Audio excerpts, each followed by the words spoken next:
Hi, my name is Josh Holman. I work at the Tippecanoe County Public Library in Lafayette, Indiana.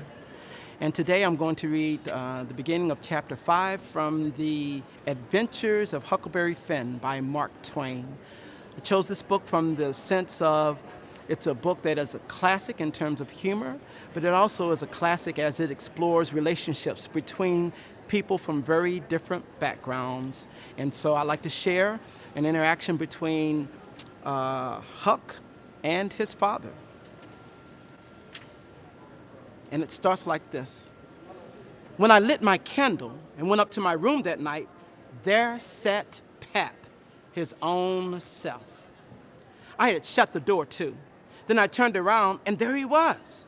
I used to be scared of him all the time. He tanned me so much. I reckon I was scared now too, but in a minute, I see I was mistaken. That is, after the first jolt. As you may say, when my breath sort of hitched, he being so unexpected. But right away after, I see I wasn't scared of him worth bothering about. He was most 50, and he looked it. His hair was long and tangled and greasy and hung down. And you could see his eyes shining through like he was behind the vines. It was all black, no gray. So was his long mixed up whiskers. There weren't no color in his face where his face showed. It was white, not like another man's white, but a white to make a body sick, a white to make a body's flesh crawl, a tree-toed white, a fish belly white. As for his clothes, just rags, that's all it was. He had one ankle resting on the other knee, the boot on the foot that was busted, and two of his toes stuck through. And he worked them now and then. His hat was lying on the floor, and an old black slouch with the top caved in like a lid. I stood a-looking at him. He sat there, a-looking at me, with his chair tilted back a little. I set the candle down. I noticed the window was up, so he had climbed in by the shed. He kept looking at me, and bye-bye, he says, "Starchy clothes. Huh. You think you're a good deal of a bed bug, don't you?" "Well, maybe I am. Maybe I ain't," I says. "Don't give me none of your lip," he says.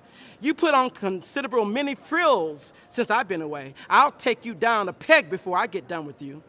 You're educated, too. They says you can read and write. You think you're better than your father now, don't you? Because he can't?